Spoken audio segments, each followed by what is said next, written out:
apporté à vous fièrement par Johns Hopkins, USAID, etc. Merci à nos sponsors pour l'ICFP 2022. Conférence sur la planification familiale au niveau international à Pattaya City en Thaïlande. Abstrait scientifique ouvert le 1er février 2022. l'ICFP invite des extraits. Le pouvoir de la planification familiale. Vous êtes invité à partager votre histoire. Devenez un sponsor. Les opportunités de parrainage sont maintenant ouvertes pour la réunion la plus importante de chercheurs intéressés à devenir membre d'un sous-comité de l'ICFP, devenir part de la conférence la plus importante du CFP. Avez-vous besoin de traduction? Cliquez ici pour l'anglais, cliquez ici pour le français. La séance est prête à commencer. Le contexte est important, s'engager effectivement avec les acteurs religieux, mettant en vedette Catherine Marshall, directrice exécutive du dialogue de développement des foi du monde. Le révérend Père Joseph Ngumi, président national du Conseil interreligieux du Kenya, secrétaire général de l'Organisation des Églises d'institution africaines. Rona Murundi, la responsable technique principale du Secours mondial pour le projet Scope Covid-19 financé par l'USAID. Ali Kébé, du projet Sahel du groupe de travail Mauritanie. La session commence dans 5, 4, 3, 2, 1. Maintenant. Bonjour et je vous souhaite chaleureusement la bienvenue à vous tous qui vous joignez à nous ce matin pour une discussion très importante et très vivante sur un sujet qui est très important pour nous, qui est la planification familiale, mais par-dessus tout, les complexités et aussi les opportunités qui sont liées à ce contexte spécifique. Je suis Catherine Marshall, directrice exécutive du dialogue du développement des foi du monde, et je vous parle de Washington, D.C. Et se joignent à nous aujourd'hui 3 autres remarquables membres du comité de différentes régions du monde. Le référent Père Joseph Ngumi Muti, qui est le président national du Conseil interreligieux du Kenya, et il se joint à nous du Nairobi. Rona Mumbi, qui est la responsable technique principale du Secours mondial pour le projet Scope Covid-19, financé par la USAID. Et enfin, Ali Kébé, qui est partenaire du projet Engager le Sahel, du groupe de travail Mauritanie. Comme vous avez entendu dans la vidéo d'ouverture, nous traduisons cela en anglais et en français. Il y a donc une interprétation en français. Vous pouvez donc suivre la conférence en anglais ou en français suivant votre préférence. Mais vous êtes bienvenus. Nous invitons à vous présenter dans la boîte de dialogue et aussi à poser vos questions dans la boîte de questions et réponses. Vous pouvez mettre toutes les questions que vous voulez à un certain moment dans cette vidéo d'1 heure. Et on va y répondre. Les biographies complètes des participants sont disponibles et seront disponibles dans la boîte de dialogue et aussi en ligne et en vidéo. Ça sera enregistré, sera disponible tant sur le site internet et sera envoyé à tous ceux qui sont inscrits. Je vais faire quelques remarques brèves sur le sujet. C'est évident que le premier sujet, c'est le rôle que les communautés religieuses, mais aussi que les croyances religieuses, les relations religieuses jouent dans un problème essentiel mondial de la planification familiale. Les acteurs religieux ne sont pas toujours complètement engagés.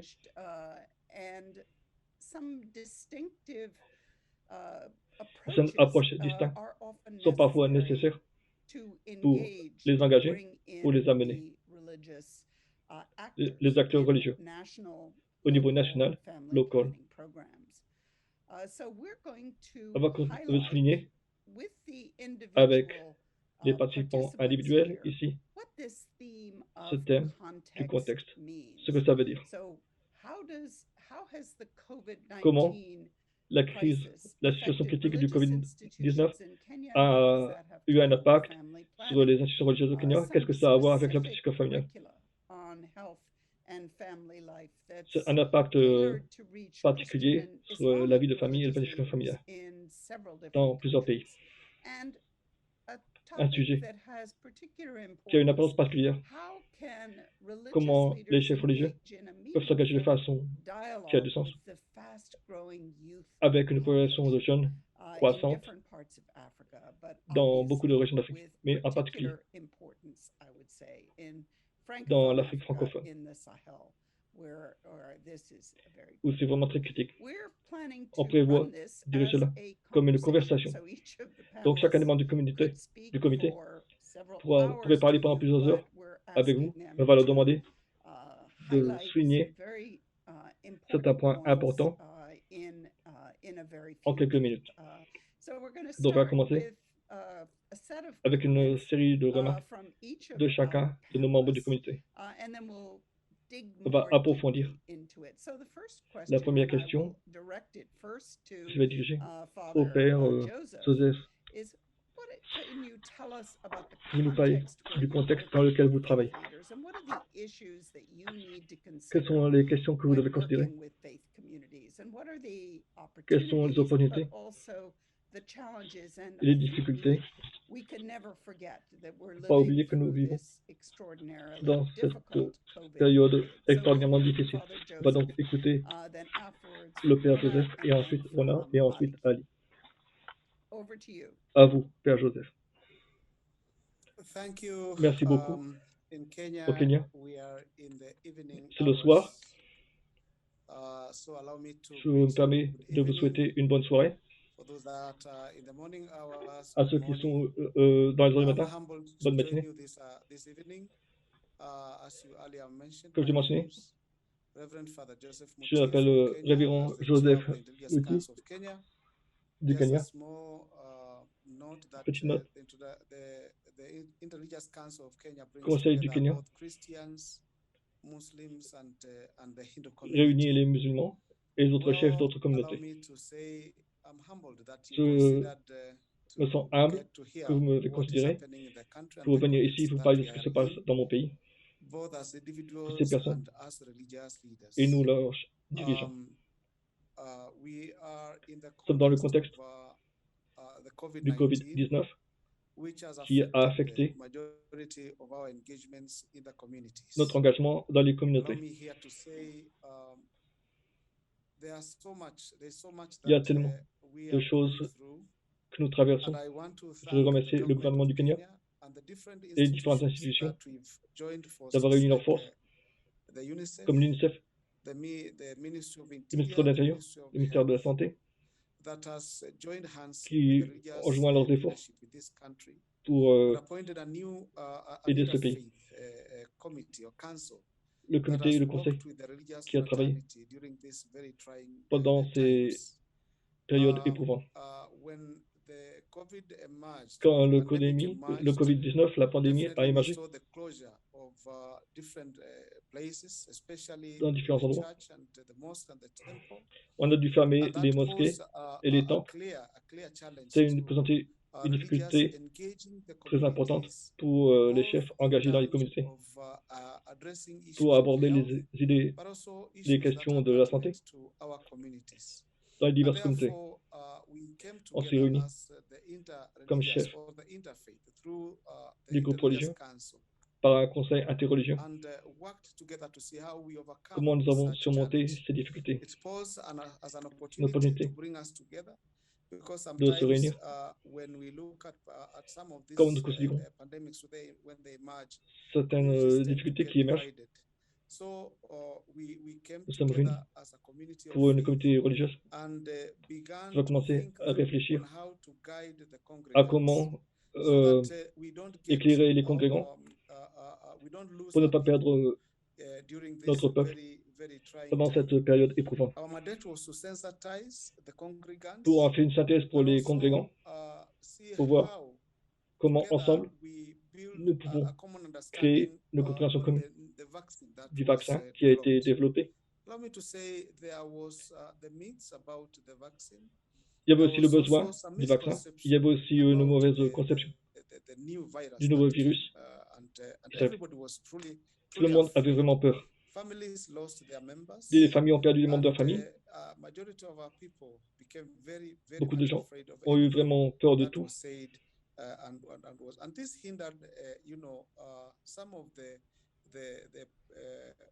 des services qui étaient fournis non seulement aux congrégations, mais aussi aux gens. La planification familiale,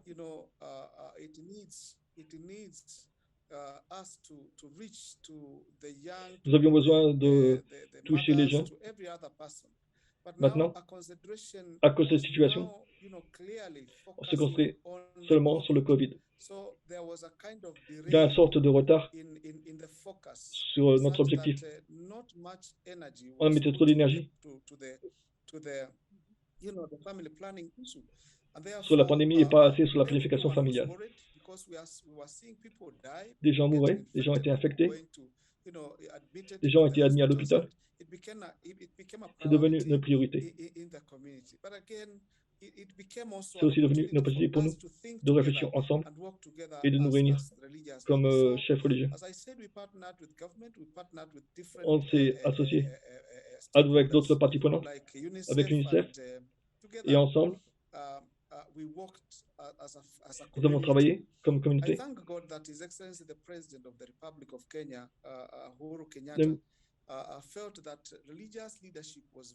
On a senti que les qualités de chef étaient vraiment essentielles pour aider, pour réouvrir en sûreté les lieux de culte, pour travailler avec les chefs, pour voir comment nous pouvons être en conformité, comment les gens peuvent obéir à ces directives. Ce n'était pas facile. Quand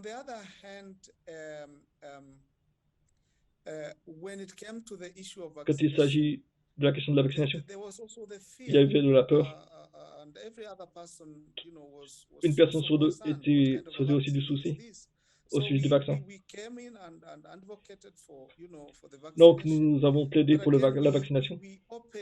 Nous avons offert nos lieux de culte pour que le gouvernement puisse les utiliser pour vacciner les gens. Les mosquées, les églises, les temples sont devenus des endroits où les gens pouvaient aller et se faire vacciner. Je peux voir ici que parfois les gouvernements pouvaient convaincre les gens de se faire vacciner. Mais quand nous avons offert notre aide, c'est devenu facile.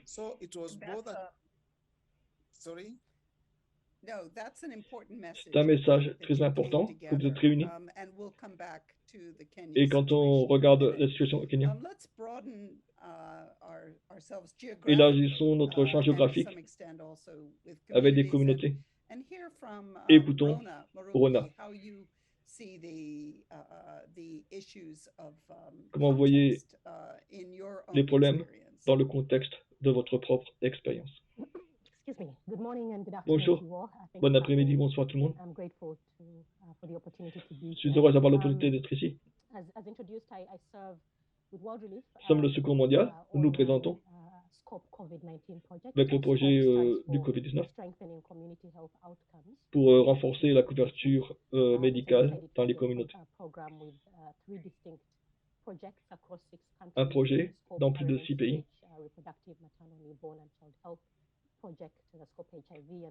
Il y a eu l'étendue du VIH, l'étendue du COVID. Pour le contexte, on travaille avec des acteurs. La mission de permettre aux communautés religieuses, dans cette grande mission, de mettre en place des mesures contre le Covid, des méthodes, des outils à donner.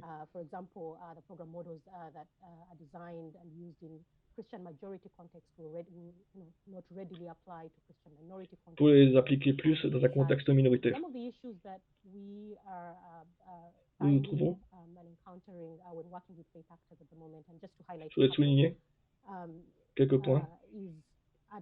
À quel niveau d'acteurs nous nous engageons? Nous engageons au niveau national, au niveau local.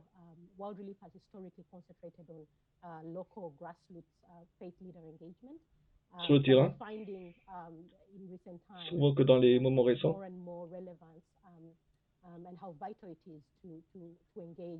nous pouvons aider les minorités à s'engager au niveau national. Ce modèle a aidé de diverses manières. Nous trouvons beaucoup de communautés religieuses divisées.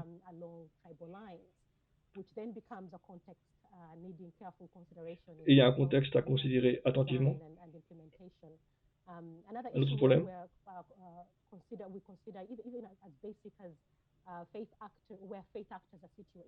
où se trouvent les acteurs de la foi,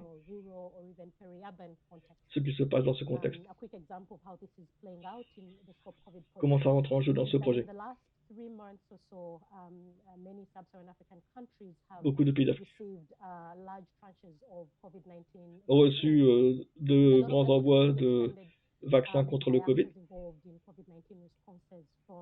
Le ministère de la Santé, de partenaires communautaires, avant qu'ils expirent. Certains de ces vaccins ont une vie très courte sur l'étagère, en stockage.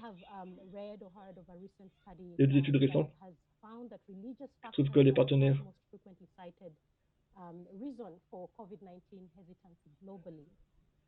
se demandaient quelle était la raison pour le Covid-19 au niveau mondial. Il y a des rumeurs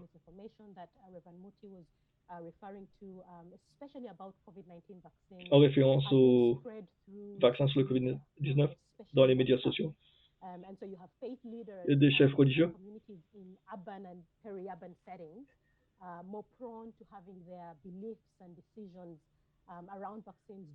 qui voient leurs croyances au sujet du vaccin plus dirigées par ce qu'ils voient dans les médias sociaux. Certains cadres sont plus susceptibles d'être sujets à des rumeurs.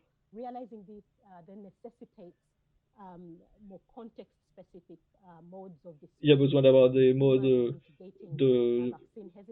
pour rejeter ces rumeurs plus spécifiques au contexte.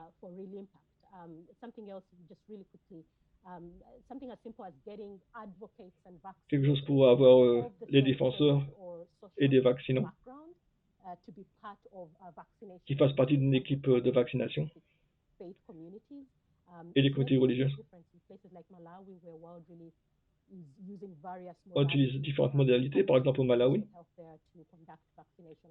de la campagne de vaccination.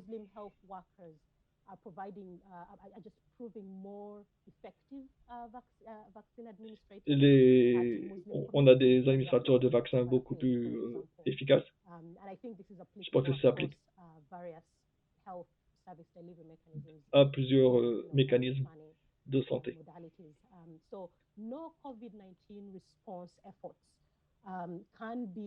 Aucune réponse au Covid-19 ne peut réussir sans l'engagement des acteurs religieux. Un engagement qui a du sens peut être très puissant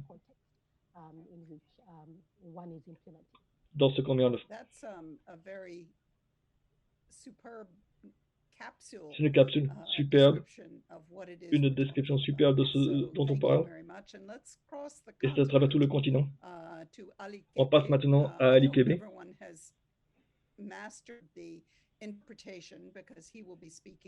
Il va parler en français Je vous rappelle aussi de regarder aussi les questions et réponses si vous avez des questions. On va y arriver bientôt. Monsieur Ali, Mr. Ali, you have the floor. Bonjour tout le monde. Déjà, je tiens à vous remercier et à saluer aussi les panélistes et tous les participants qui sont en train de nous écouter. Donc, pour revenir par rapport à la question qui a été posée, qui est une question d'actualité, ça reste toujours une question d'actualité parce que le contexte que nous avons vécu, disons que ça a impacté au niveau international. Parce qu'on ne s'attendait pas vraiment à ça, surtout le Covid. Donc, chez nous, surtout en Afrique d'une manière générale, ça a vraiment impacté. Nous, vraiment, on n'était pas prêts à pouvoir surmonter ce très grand défi. Et il y a eu aussi, comme on l'a dit, hein, beaucoup de rumeurs, que jusqu'à présent même, certains ont du mal à croire que le Covid existe. Donc, nous avons vu les ravages que ça a fait. Ça a pu quand même vraiment handicaper carrément nos activités. Donc, mais on s'est adapté quand même en tant que des jeunes, comme toujours. Nous avons pu quand même travailler avec nos dirigeants, disons dans des différentes communes, avec le ministère de la Santé, pour organiser des campagnes de sensibilisation, pour conscientiser les gens par rapport aux dangers du Covid. Et surtout aussi pousser les gens à respecter les mesures barrières. C'était tout à fait difficile parce que, comme on le sait, en Mauritanie et un peu partout en Afrique, il y a énormément de regroupements à chaque fois, des transports en commun. Donc, les gens, c'était compliqué pour eux de respecter les mesures barrières, que les gens puissent porter des masques et qu'on puisse faire vraiment les distanciations. Donc, nous avons pu jouer quand même un rôle assez important par rapport à cela, à travers des collaborations avec des différentes communes et le ministère de la Santé pour pouvoir vraiment arriver à conscientiser les gens. Et ça a aussi impacté les religieux aussi, vu que ça n'a jamais existé quand même dans notre pays, là où on a fermé les mosquées pour la première fois dans l'histoire. C'est à travers le Covid-19 où on a fermé les mosquées. Donc, les gens avaient du mal hein, à vraiment accepter cela parce que nous savons aussi les prières de groupe où il y a énormément de regroupements, les gens se mobilisent et tout. Donc, on a pu quand même sensibiliser les religieux aussi, de comprendre l'enjeu. Au début, c'était compliqué pour eux. Certains religieux ont du mal à accepter qu'on ferme les mosquées, même s'il y a eu des instructions de la part des autorités. Donc, on a eu des religieux qui étaient très réticents par rapport à cela. Donc, on a pu quand même les conscientiser par rapport aux dangers du maladie et les regroupements.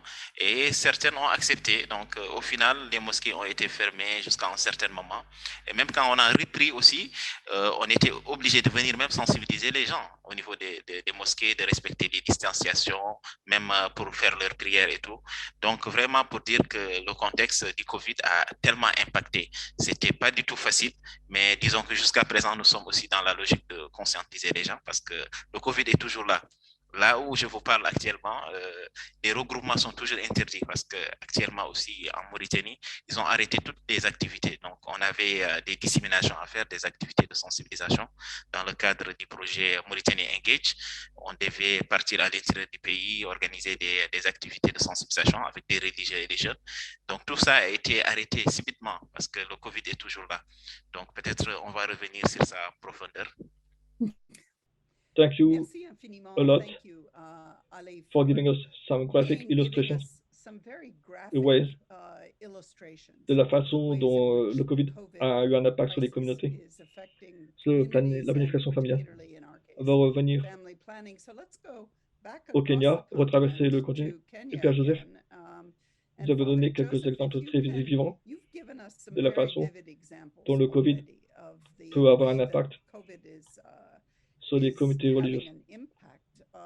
Une vision très positive de la collaboration entre les communautés et avec le gouvernement. Peut-être que vous nous donnez plus de détails, plus d'illustrations, même positifs. Et peut-être aussi vous nous signaler des difficultés.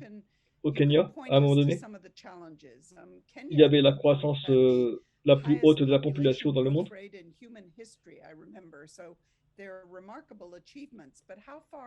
Comment ces personnes ont été affectées par le Covid-19? Qu'est-ce que vous voyez qui va à venir? Merci beaucoup C'est vrai. Nous avons traversé des moments très difficiles, tant comme acteurs religieux, et pour sûr, quand il s'agit de questions de planification familiale,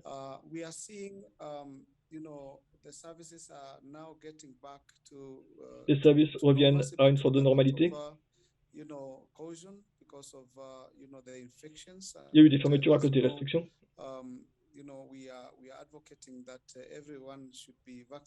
Nous plaidons pour que tout le monde soit vacciné.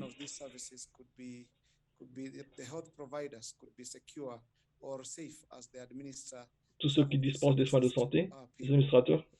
Dans une certaine mesure, je dirais que c'est vrai. Il y a un progrès quand il s'agit de ces questions. Effectivement, c'était un défi. C'était un moment de transition. Il y avait de grandes familles, des femmes, des mères qui donnaient naissance à jusqu'à 18 enfants.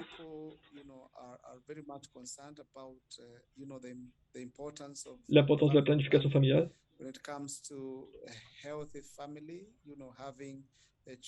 Avoir des enfants que vous pouvez gérer, que les mères et les enfants soient en bonne santé. Voyons une augmentation dans la santé qui est liée à la nutrition. Il y a un progrès dans la santé, dans la vie des mères, une compréhension générale de l'importance de la planification familiale.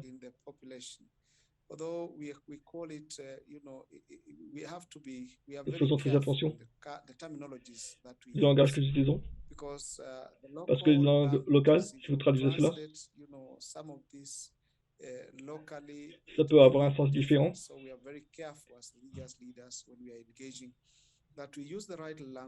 Mais nous utilisons le langage officiel pour guider. Nous n'avons pas l'intention de faire du mal. Mais nous voulons aider nos familles et pour avoir une communauté saine et une nation saine. Nous plaidons pour que les gens connaissent leurs droits, savent ce qui est à leur disposition.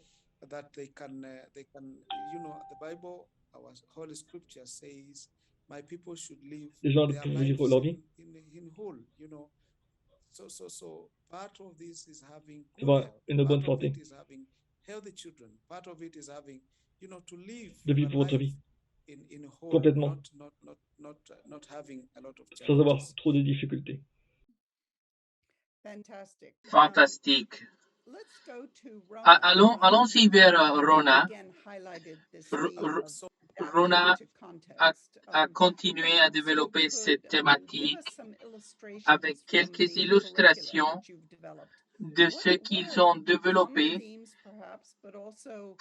Quelles sont des thématiques spécifiques que vous pouvez partager avec nous faisant attention au contexte?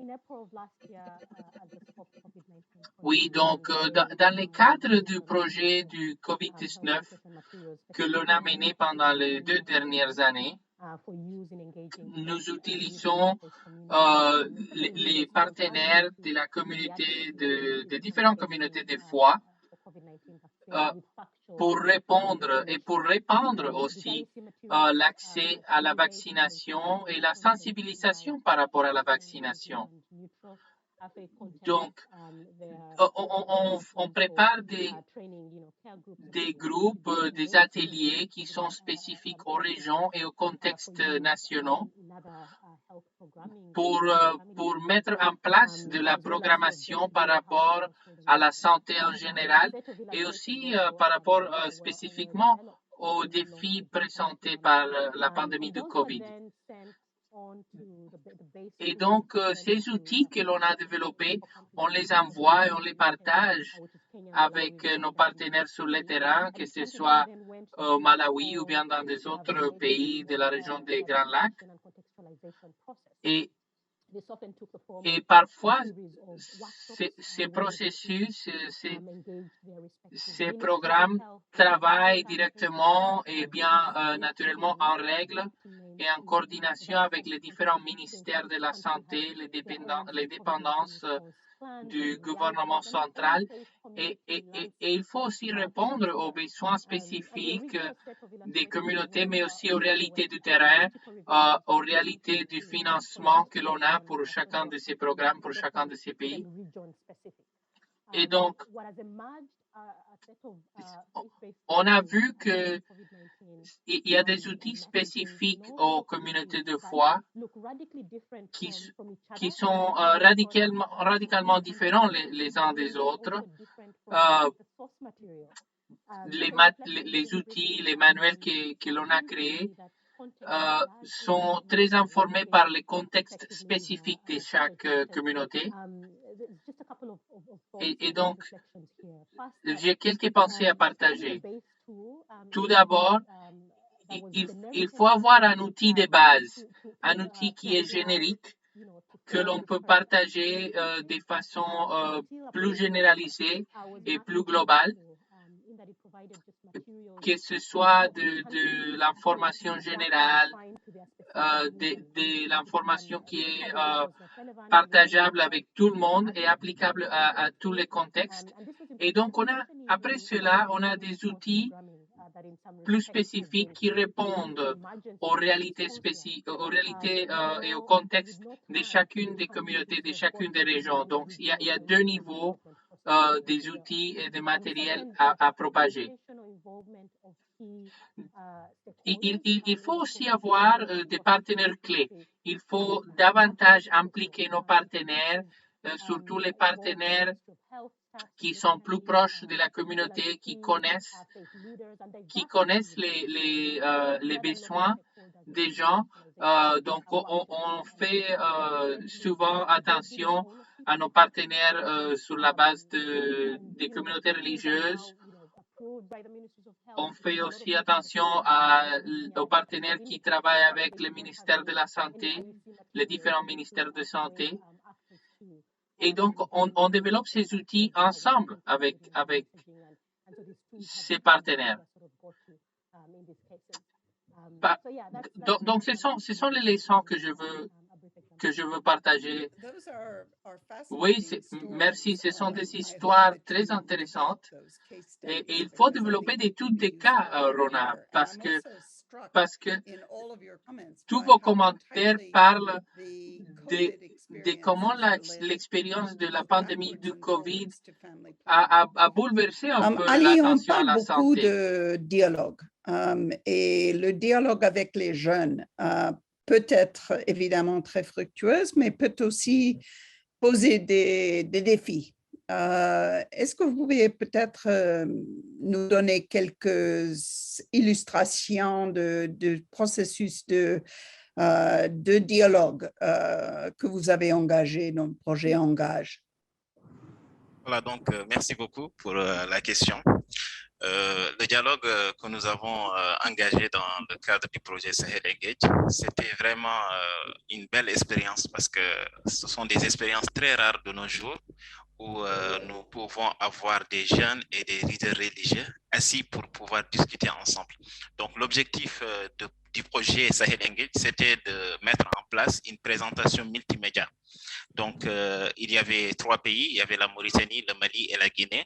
Donc, nous avons fait des différentes réunions de concertation dans des différents pays où il y avait des jeunes, des leaders religieux. Et il y avait aussi, quand je parle des leaders religieux, il y avait des imams, il y avait aussi des pasteurs. Donc, ça veut dire qu'il y avait des musulmans et des chrétiens, comme que c'est un programme régional. Donc, nous avons pu s'asseoir et discuter. Et il y avait aussi des représentants du gouvernement.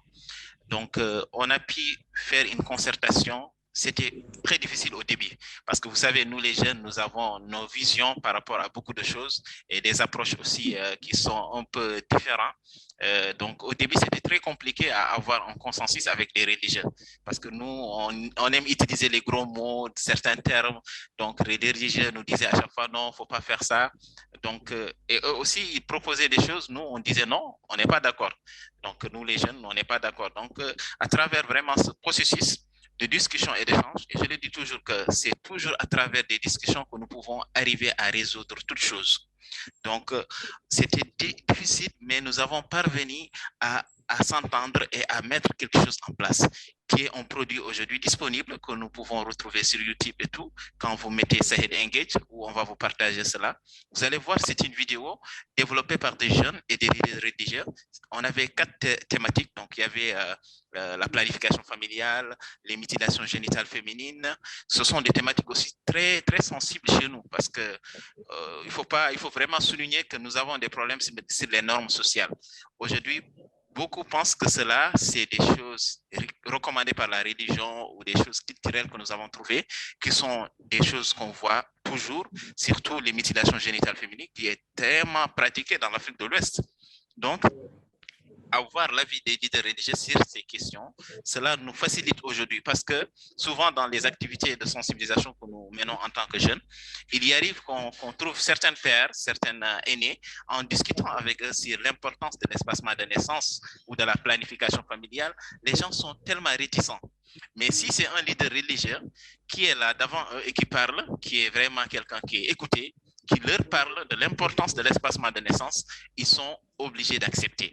Donc, de ce fait, aujourd'hui, le fait d'avoir aujourd'hui des séquences de vidéos de leaders religieux qui se positionnent par rapport à ces questions nous facilite notre travail en tant que des jeunes dans le cadre de sensibilisation que nous faisons. Aujourd'hui, nous avons cet outil qui nous permet de faire bien le boulot qu'on est en train de faire au quotidien, de sensibiliser les gens sur les MGF, des néfastes, les conséquences qui sont aussi sur des mariages précoces, des mariages forcés. Donc, ce sont des thématiques aujourd'hui qui sont des thématiques d'actualité au niveau de l'Afrique de l'Ouest que nous avons impliquées, où les religieux se sont positionnés et nous, jeunes aussi, nous avons donné notre avis carrément par rapport à la situation. Et cela, aujourd'hui, vraiment nous a permis d'avoir un outil à notre disposition pour pouvoir quand même conscientiser les gens et diviser vraiment la sensibilisation un peu partout aussi.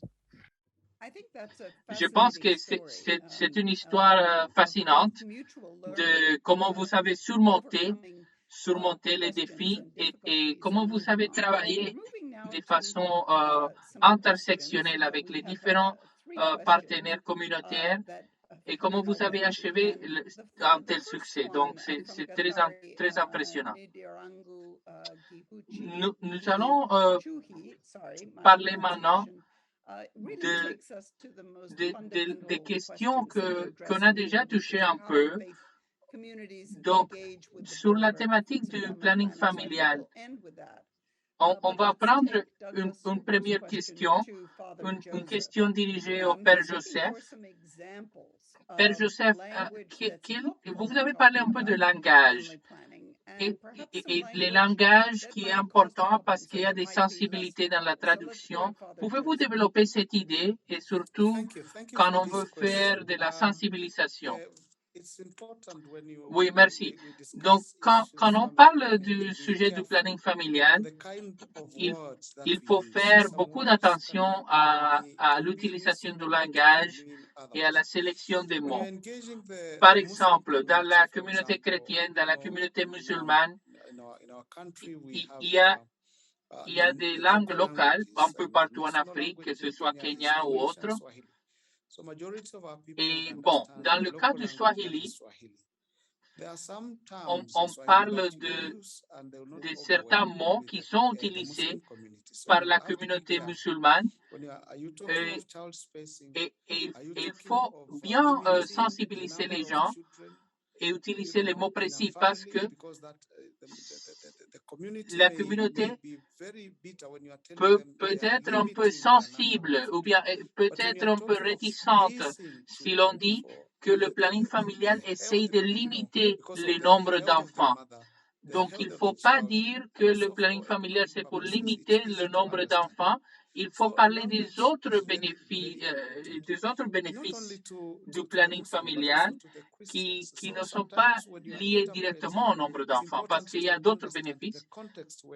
Donc, c'est un exemple de comment le choix de mots et quand ça a un rapport direct avec les convictions religieuses est assez importante. Bon, nous avons une autre question qui fait relation à la liaison entre les COVID et la vaccination.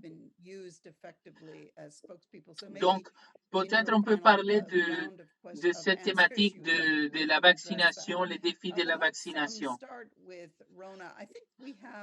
On a une question aussi de la part de Gafari qui nous pose, qui nous demande comment est-ce que la communauté de foi, les différentes communautés de foi interagissent avec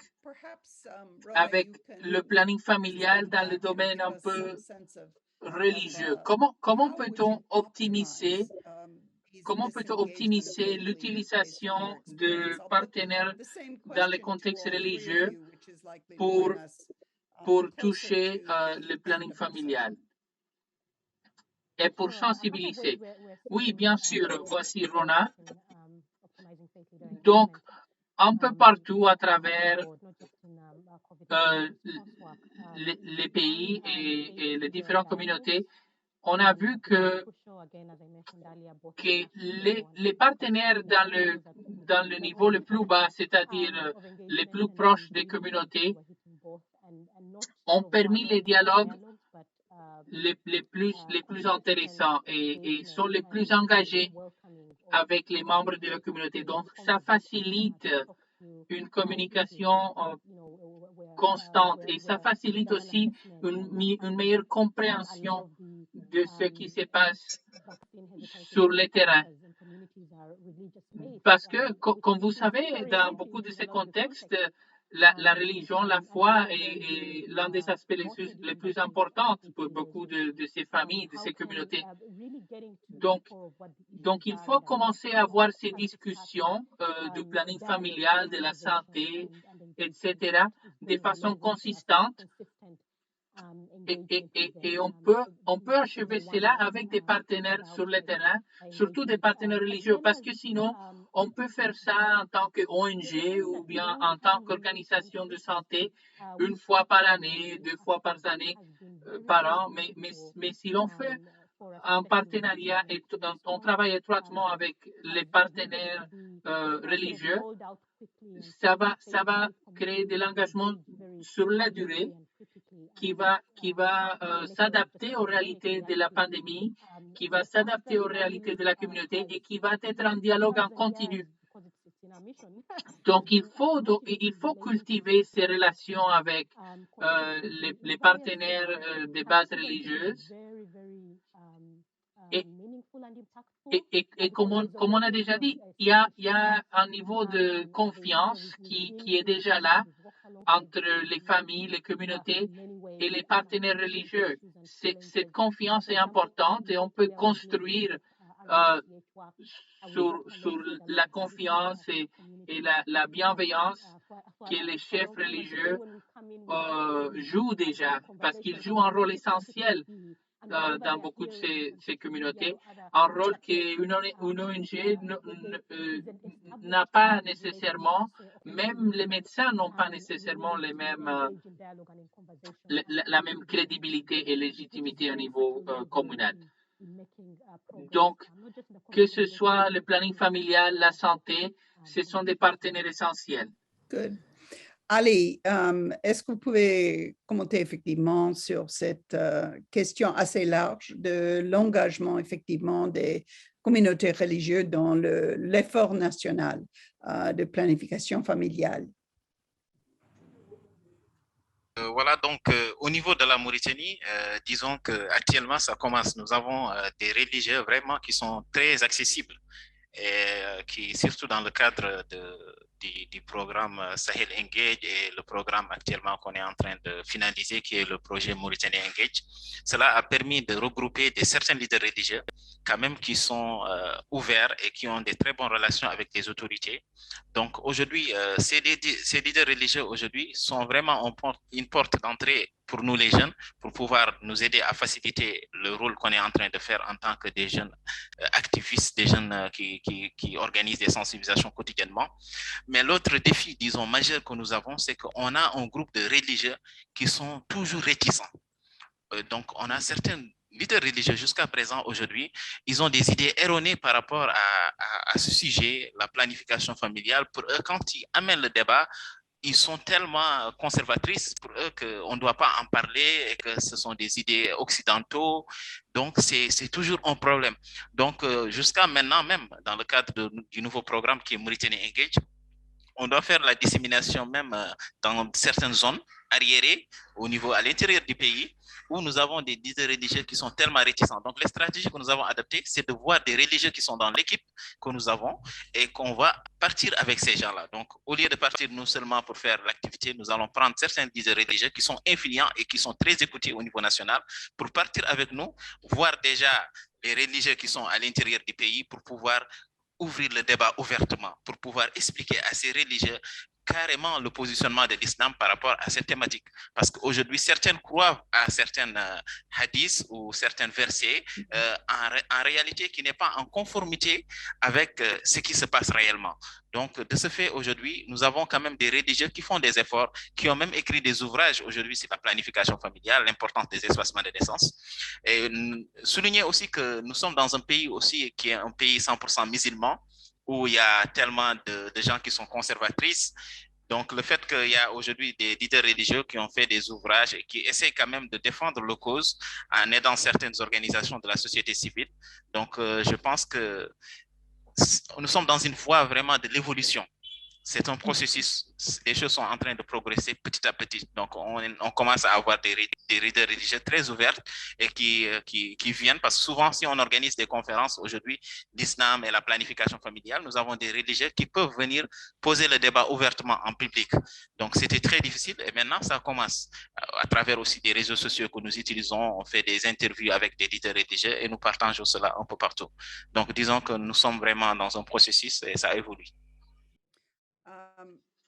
Ali a parlé d'un sujet qui est assez important, une thématique qui est très importante, c'est-à-dire la fissure dans la communauté religieuse entre ceux qui sont prêts à collaborer et les gens qui sont un peu plus réticentes.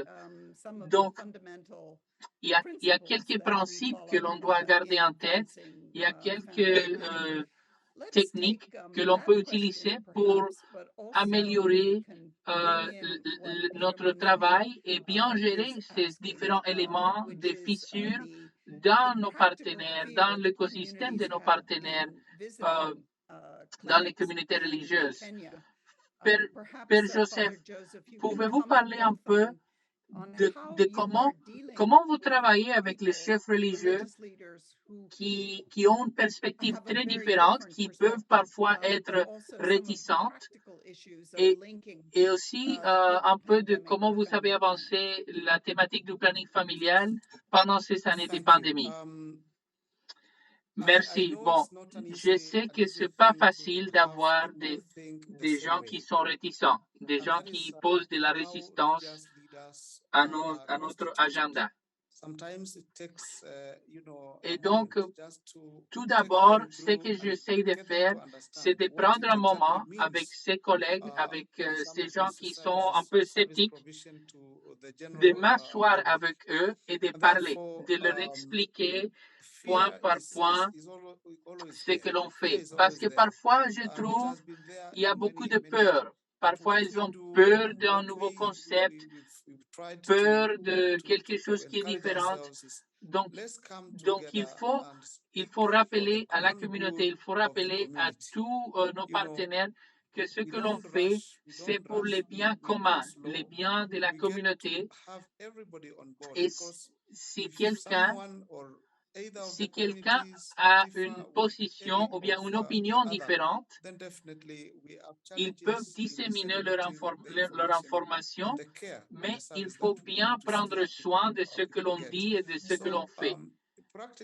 Donc, il est naturel que les gens aient peur. Les gens peuvent avoir peur de ce qu'ils ne connaissent pas, de ce qu'ils ne comprennent pas. Mais bon, j'aime bien garder en tête le mantra « rien pour nous sans nous ». Donc, il faut engager constamment avec la communauté, avec les gens qui nous sont appelés à servir et avec lesquels nous travaillons, parce qu'à travers les dialogues, on peut faire du progrès. On a eu beaucoup de progrès, par exemple, chez nous, quand on visite les temples, quand on visite les mosquées, quand on visite les églises. Si nous comprenons, si nous écoutons de la part de la communauté, quelles sont leurs peurs, quelles sont leurs inquiétudes, quels sont leurs défis, si nous nous comprenons, si nous faisons cet effort d'aller à la rencontre et si nous expliquons quels sont les services qui nous sont prêts à donner, ça va nous aider à faire du progrès et à toucher davantage plus de monde. Merci. Rona, dans votre perspective, comment travaille-t-on avec les chefs religieux, qui ont des points de vue différents et aussi qui opposent parfois le planning familial? Et aussi, la deuxième question, comment a la pandémie touché ou bien interrompu les services du planning familial dans les différents pays, dans les différentes communautés? Et qu'est-ce que l'on a fait pour surmonter ces défis? Bon, et je veux aussi dire à tout le monde que nous voulons partager des conseils et si vous avez des questions, s'il vous plaît, allez-y avant que l'on ne finisse pas. Bon, à la deuxième question, je veux dire que le COVID a tout interrompu. Le COVID a présenté des défis partout. Et je veux relever l'un des éléments que j'avais évoqués avant. Le dialogue. Le dialogue, c'est important. Le dialogue, c'est essentiel. On peut pas travailler, on peut pas faire de progrès en quoi que ce soit si l'on n'engage pas avec des gens qui ont un point de vue différent à le nôtre. Donc, il y a des expériences que l'on a fait dans lesquelles on crée des tables de dialogue. On va créer une table de dialogue pour parler des causes. Quelles sont les causes de nos différences? Quelles sont les causes centrales? Aller à l'essentiel de quels sont les défis et bien les inquiétudes les plus essentielles. Et on a fait cela dans plusieurs contextes, que ce soit dans la réponse au COVID, que ce soit dans le dialogue avec les gens qui sont parfois réticents. On a facilité ces genres de tables de dialogue entre religions, entre communautaires, dans plusieurs contextes. Et on a trouvé des champions pour ce genre de dialogue au niveau régional, au niveau du Kenya. Et on a parlé des communautés religieuses qui ont des dialogues œcuméniques, c'est-à-dire à travers les différentes dénominations. Et bon, on a eu des sommets aussi qui sont spécifiques aux différentes communautés. On a eu un sommet islamique, un sommet musulman, un sommet chrétien. Et à partir de là,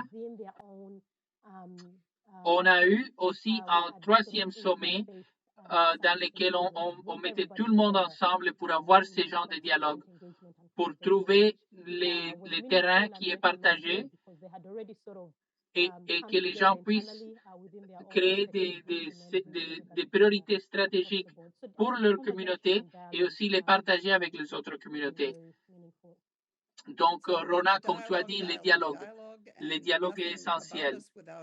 Je veux donner à chacun d'entre vous 1 minute. Je vais commencer avec Ali, avec 1 minute, avec vos conseils, votre sagesse. Mais je crois que la question fondamentale aussi, c'est comment les leaders religieux peuvent faire partie d'un partenariat avec le gouvernement et les autres.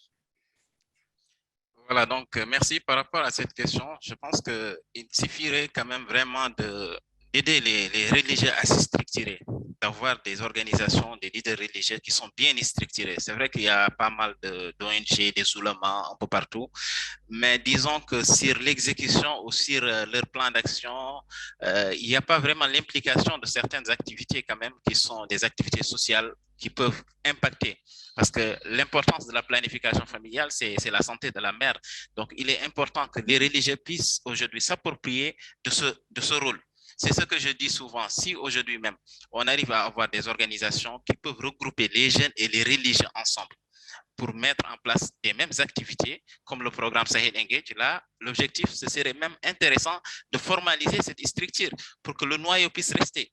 Les jeunes ont leurs structures à part, les religions ont des structures à part, mais si aujourd'hui on arrive à les regrouper, à proposer des actions ensemble, tous, je pense que nous pouvons arriver à impacter plus vite et nous pouvons aujourd'hui conscientiser la population et nous pouvons aujourd'hui avoir une très bonne santé pour les femmes d'une manière générale. Père Joseph, votre commentaire final, s'il vous plaît. Vous avez parlé de dialogue interreligieux, vous avez parlé de la coopération, donc vos pensées finales, s'il vous plaît. Thank you so very much. I know Je sais que time le may temps not be on our presse, side, but I want to say here, mais religious leaders and je faith reconnais communities are et je veux essential partager actors que les with a chefs strong religieux, les influence, communautés religieuses positive sont or des acteurs negative fondamentaux. outcomes. I also want to say religious leaders and Et ce sont institutions des have organisations always qui ont partnered and toujours collaborated travaillé with other ensemble en stakeholders étroit in addressing partenariat, que ce not soit only entre eux, COVID-19, que ce but soit avec matters des acteurs health de la société in civile, various que ce soit avec fashions. des éléments du They gouvernement. continue Et on to be continue à committed travailler pour notre ensuring communauté that their dans le congregations domaine are de la safe santé, and dans le protected. domaine des droits des femmes. They also, Et je veux I aussi dire would also say que that les communautés de faith-based foi organizations and their et les leadership communautés also religieuses have ont done fait a commendable depuis job des années in un their effort, continuous un efforts effort to promote incroyable dans la interfaith promotion du understanding dialogue and intercommunautaire peaceful et du dialogue coexistence. interreligieux. So therefore, it's Donc, important as il we faut continuer à work travailler towards achieving pour, a healthy, a pour committed achever, pour community. réussir une We communauté consider, qui est you know, diverse, qui religious est en leaders and dialogue religious permanent. institutions as very, very key. Et Allow me ici to au say Kenya, here in on a eu we are rated at beaucoup de succès. 72% On a un on succès, public on trust. a And we un thank the taux de government because it is confiance au service niveau to du humanity, public service to de God and to humanity. Thank you. 72%. Les communautés religieuses ont une confiance publique de 72%, donc c'est un nombre, un chiffre de laquelle nous sommes très fiers. Bon, voici Rona. Je veux dire que les partenaires religieux sont toujours à la table. On est très content de cela, que ce soit avec le dialogue gouvernemental, avec le dialogue avec la société civile. On a une très bonne réponse quand on travaille avec nos partenaires religieux. Et si vous excluez les gens et les partenaires des communautés de foi, vous n'arriverez pas à faire un tel progrès comme on a traditionnellement vu. Donc, merci à vous tous. Nous sommes à la fin de notre séance. Et on a lancé une conversation assez importante. Et on a lancé ce défi de rien pour nous sans nous. Donc, il faut impliquer davantage la communauté. On va continuer à travailler de façon assez étroite avec nos partenaires de base, avec les communautés. Et on part de cette séance, de cette discussion, avec une meilleure compréhension de ce qui se passe sur le terrain et de ce que l'on peut faire dans le domaine de la santé et du planning familial. Bon, on va faire un email, un courriel de suivi avec l'enregistrement de la séance à tout le monde. On va partager la séance. Et donc, s'il vous plaît, continuez à engager, continuez à travailler avec nous. On veut remercier nos panélistes pour leur sagesse et pour tout cela qu'ils ont partagé d'après leurs expériences. Nous continuerons à discuter. Merci beaucoup. Merci beaucoup. Merci. Merci. Merci à vous. Thank you. Thank you very much.